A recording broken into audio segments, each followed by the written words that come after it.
প্রথমত আপনার বিয়ের ক্ষেত্রে কোনো প্রকার ভুল করা যাবে না। বিয়ের ক্ষেত্রে আপনার কোনো রকমের ভুলের কোনো অবকাশ নাই।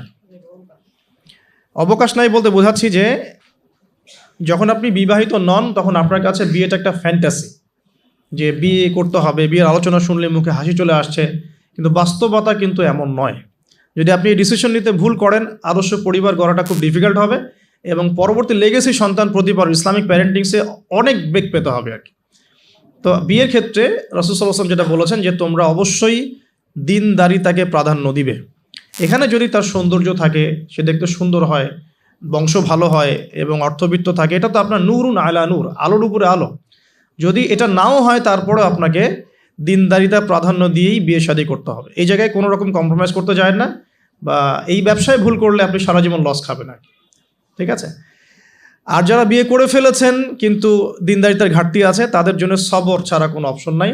সবরের মধ্য দিয়ে ঠান্ডা মাথায় স্ত্রীকে বা স্বামীকে ওয়াজ নসিহত করতে করতে করতে, দোয়া করতে করতে, আল্লাহ যদি কোনো দিন হৃদয় বা কলবকে পরিবর্তন করে দেন, ইনশাল্লাহ আপনিও আপনার পরিবারটাকে আদর্শ পরিবার করতে পারবেন ইনশাল্লাহ। আর যদি দেখেন যে নূহ আলাইহিস সালামের মতো ঘটনা ঘটেছে, সুদীর্ঘকাল চেষ্টা করার পরে কোনো ফলাফল আসছে না, তাহলে আপনি আপনার কবরের ফিকির করেন, তারা তাদের কবরের ফিকির করুক, ব্যাস ছেড়ে দেন। ওই যে লাইসা মিন আহলিক, সে তোমার পরিবারের কেউ নয়। কাকে বলা হয়েছে? নূহ আলাইহিস সালামের ছেলেকে বলা হয়েছে। নূহ আলাইহিস সালাম বলছেন যে ছেলে, আমার ছেলে আল্লাহ, সে আমার পরিবারের, তাকে কি মাফ করা যায় কিনা? আল্লাহ পাক বলছেন লাইসা মিন আহলিক, সে তোমার পরিবারের কেউ না। তার নাম ছিল কেনান। এখন ধরে নিলাম যে আপনি বিয়ে করেন নাই, তাহলে আপনার সিদ্ধান্ত হবে এখান থেকে ইসলামিক প্যারেন্টিংস করার জন্য আপনাকে দিনদারিতাকে প্রাধান্য দিয়েই স্বামী বা স্ত্রী চুজ করতে হবে। এরপর বাকিগুলো দেখবেন ইনশাআল্লাহ। আমরা দোয়া করি আল্লাহ পাক সবাইকে দিনদার স্বামী এবং স্ত্রী নসিব করুন, আমিন। আর দিনদারিতা কখনোই বাহ্যিক লেবাস পোশাকে বোঝা যায় না। বাহ্যিক লেবাস পোশাকে একটা ধারণা পাওয়া যেতে পারে যে উনি দাড়ি রেখেছেন, হয়তো নামাজ পড়েন, নামাজ 5 ওয়াক্ত পড়েন, নামাজি ব্যক্তি, আশা করা যায় ভালো হবেন। তিনি হালাল খাচ্ছেন না হারাম খাচ্ছেন খোঁজ নিতে হবে, তার পরিবারের ব্যাকগ্রাউন্ডটা খোঁজ নিতে হবে, তার বাবা কেমন, তার মা কেমন, তার আপনার শাশুড়ি কেমন, আপনার শ্বশুর কেমন, খোঁজ নিতে হবে। কারণ দেখা যায় যে যে পরিবেশে বড় হয়েছে তার মধ্যে সেই প্রভাবটা থেকে যায়। এ কারণে এর ব্যতিক্রমও হতে পারে যে একটা নোংরা পরিবেশে থেকেও তো ইব্রাহিম আলাইহিস সালামের জন্ম হতে পারে, জাহেলি মক্কার মধ্যে থেকেও তো মুহাম্মদ সাল্লাল্লাহু আলাইহি সাল্লামের জন্ম হতে পারে। কিন্তু অ্যাজ ইউজুয়াল একটা কনসেপ্ট হচ্ছে যে যে পরিবেশে বড় হয় ওই বিষয়গুলো তার মধ্যে কিন্তু থেকে যায়। এটাকে কুফু বলা হয়।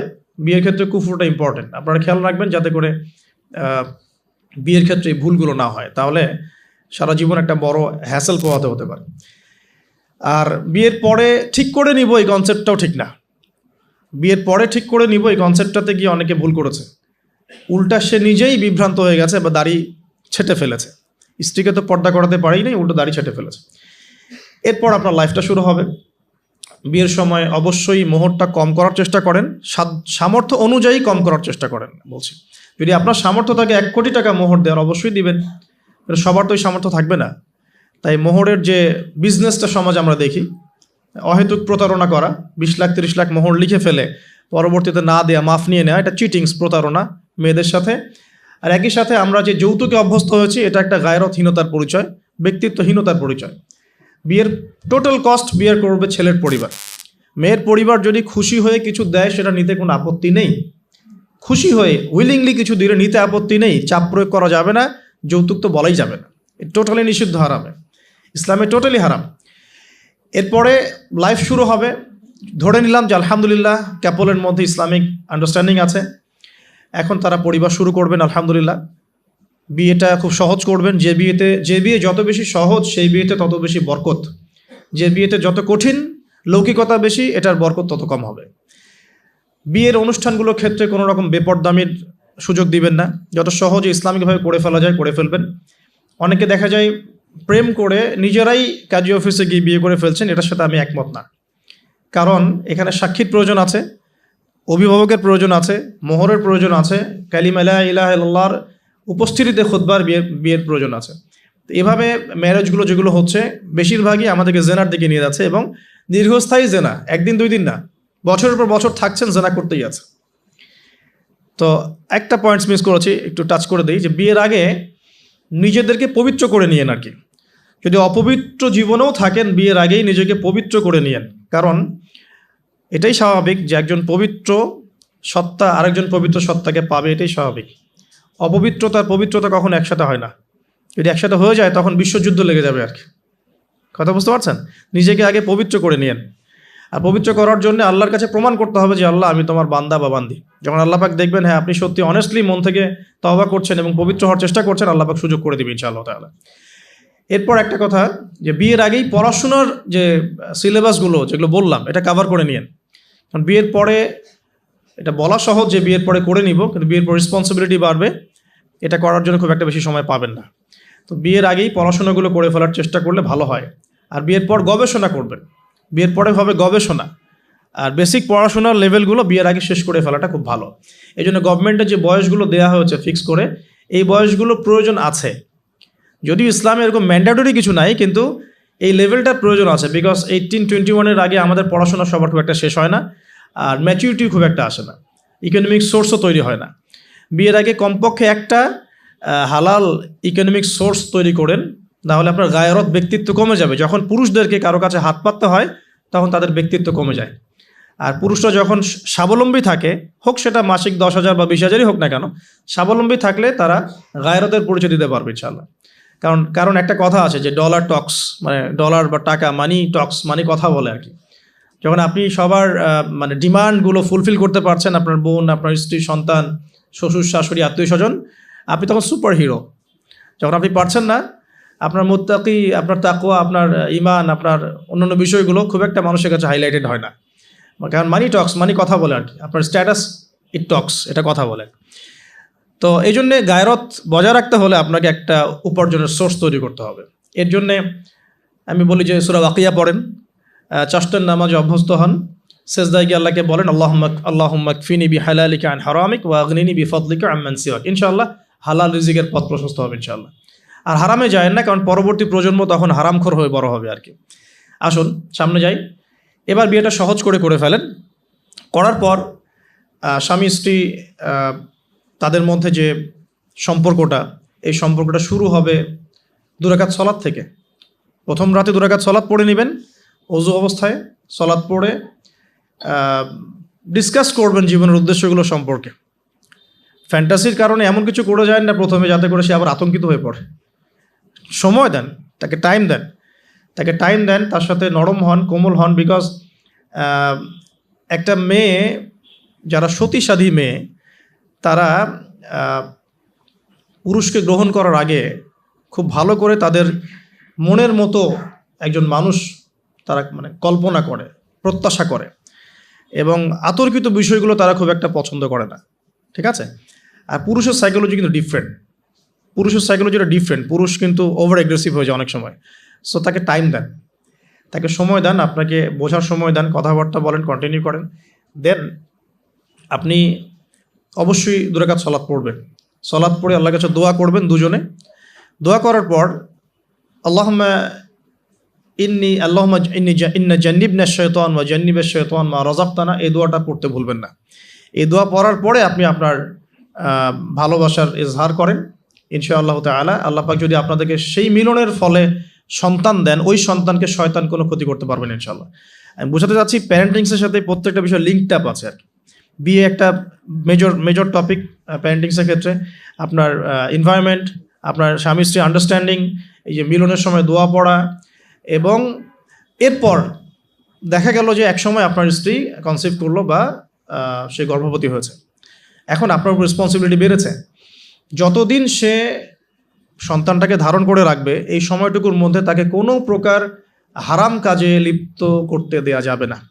আমাদের সমাজে দেখা যায় সন্তান যারা জন্ম দিচ্ছেন মায়েরা, এই 9 মাস তারা হিন্দি মুভিজ দেখেন, সিরিয়ালস দেখেন, তারপরে অহেতুক গীবত করেন, গল্পগুজব করেন, অহেতুক সময় নষ্ট করেন। এখন তো স্মার্টফোনের যুগ, সারাদিন ফেসবুকিং, ইউটিউবিং, টিকটক, ইনস্টাগ্রাম নিয়ে পড়ে থাকেন। এই প্রতিটা কাজ গর্ভের সন্তানের উপর প্রভাব ফেলে। প্রত্যেকটা কাজ গর্ভের সন্তানের উপর প্রভাব ফেলে। ইভেন মায়ের যদি মন খারাপ থাকে, বাচ্চা ভিতরে কষ্ট পায়। মা যদি প্রফুল্ল থাকে, হাসি খুশি থাকে, বাচ্চা কিন্তু ভিতরে ভালো থাকে। মেডিকেল সায়েন্স পড়েন, আমরা প্যারেন্টিংস নামে একটা বই সাজেস্ট করছি, ওই বইটা পড়ে দেখেন, ডিটেলস সব লেখা আছে। তো মায়ের এখানে সময় কাটানোটা খুব ইম্পর্টেন্ট। কীভাবে আমরা সময় কাটাচ্ছি, গর্ভবতী অবস্থায় এই 9 মাস মায়েদের উচিত বেশি বেশি কোরআন তেলাওয়াত করা, আল্লাহর জিকির আজগার করা, নামাজ না ছাড়া, হ্যাঁ, ভালো কিছু দেখা, ভালো কিছু শোনা, যত রকম হারাম এবং কবিরা গুনাহ আছে এগুলো থেকে দূরে থাকার চেষ্টা করা। এরপর ইনশাআল্লাহ সন্তান ভালো হবে। আল্লাহ পাক দোয়া করি সন্তান যেন সুস্থ স্বাবলম্বী হয়। পাশাপাশি মেডিকেল চেকআপসগুলো নিয়মিত করাবেন, কারণ এটা খুব ইম্পর্টেন্ট ফ্যাক্ট। অনেক সময় দেখা যায় যে আমরা মানে পর্দার যেহেতু একটা বিধান আছে, তো পর্দার বিধান পালন করতে গিয়ে আমরা দেখা যায় আলট্রা করাবো না, আমরা এই ডক্টরের কাছে নিব না, হ্যাঁ, আমরা নর্মাল করাবো, বাসায় করাবো, হসপিটালে নিব না, কিছু ওভার এগ্রেসিভ থিঙ্কিংস চলে আসে আর কি। পর্দা করব, তাহলে মহিলা ডাক্তার দেখাতে হবে, আলট্রা খুঁজে বের করতে হবে কে আলট্রা মহিলা ডক্টর আছে আলট্রা করতে পারে, খুঁজে বের করতে হবে, ক্লিনিক সেভাবে পরিবেশ তৈরি করতে হবে। এই জন্য আমি বলি, মানে আমার একটা স্বপ্ন আছে যে ঢাকা শহরে একটা ভালো ক্লিনিক আর হসপিটাল করা, যেখানে সব কিছু ইসলামিকভাবে চলবে ইনশাআল্লাহ। মানে এটা দরকার আছে। আপনারা যদি আমরা ফেস করেছি তো আমরা বুঝতে পারি দরকার আছে। একটা হসপিটালে যান, দেখবেন পরিবেশ এনভায়রনমেন্ট ইসলামিক না। আপনার স্ত্রীর অ্যানাস্থেশিয়া করছে একজন পুরুষ ডক্টর, সিজার করবে, অ্যানাস্থেশিয়ার প্রয়োজন আছে, একটা পুরুষ ডক্টর এসে অ্যানাস্থেশিয়া পুশ করছে, তখন তো পর্দা যাচ্ছে গা, পর্দা চলে গেল। যদিও বা অনেকে ফতোয়া দিতে পারেন যে এই সব জায়গায় বা এই ধরনের ক্ষেত্রে হয়তো এটা জায়েজ হতেও পারে, অনেকে ফতোয়া টানতে পারেন, কিন্তু এখানে কিন্তু এই সুযোগটা দেওয়ার ফলে কি হয়েছে যে অনেক সময় রোগীরা হ্যারাসমেন্টের শিকারও হয়েছেন, সেক্সুয়াল হ্যারাসমেন্টের শিকারও কিন্তু হয়েছে, এটাও কিন্তু বাস্তব। তো এই জন্য ইসলামিক এনভায়রনমেন্টের দরকার আছে। খুঁজে বের করতে হবে যে ইসলামিক ডক্টর কে আছেন, যিনি শরীয়ত বোঝেন, মহিলা ডক্টর কারা আছেন, অ্যানাস্থেশিয়া মহিলা কারা আছে, বা আলট্রা করতে পারে মহিলা কারা আছে, খুঁজে বের করে মেডিকেল চেক আপ নিয়মিত করতে হবে। আর নর্মাল ডেলিভারি ইসলামের বিধান ঠিকই, ইসলাম এভাবেই চলেছে, সিজার এসেছে অনেক পরে, এবং এই ব্যাপারে শেষ জামানার হাদিসও আছে, আমি একটা লেকচারে বলেছিলাম। তবে কিছু কিছু ক্ষেত্রে সিজারের প্রয়োজন হতে পারে। যেমন ধরেন মায়ের মানে রক্ত স্বল্পতা, অন্য অন্য জটিলতা দেখা দিয়েছে, হ্যাঁ, সন্তানের পজিশনে জটিলতা দেখা দিয়েছে, বা মানে উল্টো সন্তান আছে, মাথা এদিকে পা ওদিকে, কিছু জটিলতা হতে পারে। আবার অনেক সময় মায়েদের কিছু খিঁচুনির প্রবলেম হয়, ডক্টররা ভালো বুঝতে পারবেন। তবে এখানে দেখা যায় সাইকোলজিক্যালি অনেক সময় ডক্টররা কী করেন, রুগীদের সাথে একটু সাইকোলজিক্যাল টর্চার শুরু করেন আর কি, ভয় দেখানোর একটা প্রবণতা দেখা যায়। পরে আমরা বলি আচ্ছা ঠিক আছে করে ফেলেন। তো এখানে একটা বিজনেস জড়িত আছে, আপনারা খুব ভালো করেই জানেন যে এখানে একটা বিজনেস জড়িত আছে। আর যখন একটা মায়ের একটা সিজার হয়ে যায়, পরবর্তী বাচ্চাগুলো কিন্তু নর্মাল হওয়া খুব ডিফিকাল্ট, এবং তার সারা জীবন একটা হ্যাসেল তাকে পোহাতে হয়। যাদের হয়েছে তারা জানে। তো আর নর্মাল হলে আপনি যে আমাদের আগে দাদি নানি দেখবেন 11টা বাচ্চা, আমার নানির 11টা বাচ্চা, 12টা বাচ্চা, আমার নানির বাচ্চা, সব নর্মাল, কোনো সমস্যা হয়নি। তারা কিন্তু ফ্রেশ খাবার খেতেন, ভালো এনভায়রনমেন্টে থাকতেন, কায়িক পরিশ্রম করতেন, তারা ফিজিক্যালি স্ট্রং ছিলেন। এখনকার মেয়েরা এমন নয়, ফিজিক্যাল স্ট্রাকচার দুর্বল, কায়িক পরিশ্রম কম, ফুড হ্যাবিট ভালো না, ঠিক আছে, ফুড হ্যাবিটটা টোটালি অন ইসলামিক, ঘুমের ঠিক নাই, খাওয়ার ঠিক নাই, হ্যাঁ, এক্সারসাইজ নাই, অনেক কিছুই নাই। দেখবেন তারা ফিজিক্যালি উইক, মেন্টালি উইক, তখন দেখা সিজারের প্রয়োজন হয়, নর্মাল ডেলিভারি করতে পারে না। এই জায়গায় ডিফার করবে আমাদের ক্ষেত্রে। আমরা চেষ্টা করব যে আমাদের মানে পরিবারকে ভালো খাবার খাওয়াতে, ভালো রুটিনে চলতে, এবং ভালো মেডিকেল চেক আপ করাতে, যাতে করে নর্মালি হয়। দেখবেন বাইরের বিশ্বের কান্ট্রিগুলোর মধ্যে কিন্তু খুবই কম সিজার হয়, খুব কম। কানাডায় দেখেন, আমেরিকায় দেখেন, ব্রিটেনে দেখেন, জার্মানিতে দেখেন, ফ্রান্সে দেখেন, খুবই কম সিজার হয়। যদি জটিলতা খুব বেশি দেখা যায় তখন তারা সিজার করতে চায়, এর আগে কিন্তু করতে চায় না। তাদের প্রযুক্তি অনেক ভালো, অনেক প্রযুক্তি আছে। সো আমরা কেন এই জায়গায় মানে এভাবে একটা জুলুমের শিকার হচ্ছে, এটা আমাদের ভাবা উচিত। এবং আমার মনে হয় যে ইসলামিক এনভায়রনমেন্টের এই যে আপনার মেডিকেল সেক্টরগুলো গড়ে তোলা উচিত। এখানে যাদের সামর্থ্য আছে তাদের এইসব প্রজেক্টে হাত দেওয়া যেতে পারে। আল্লাহ পাক আমাদেরকে তৌফিক দান করুন।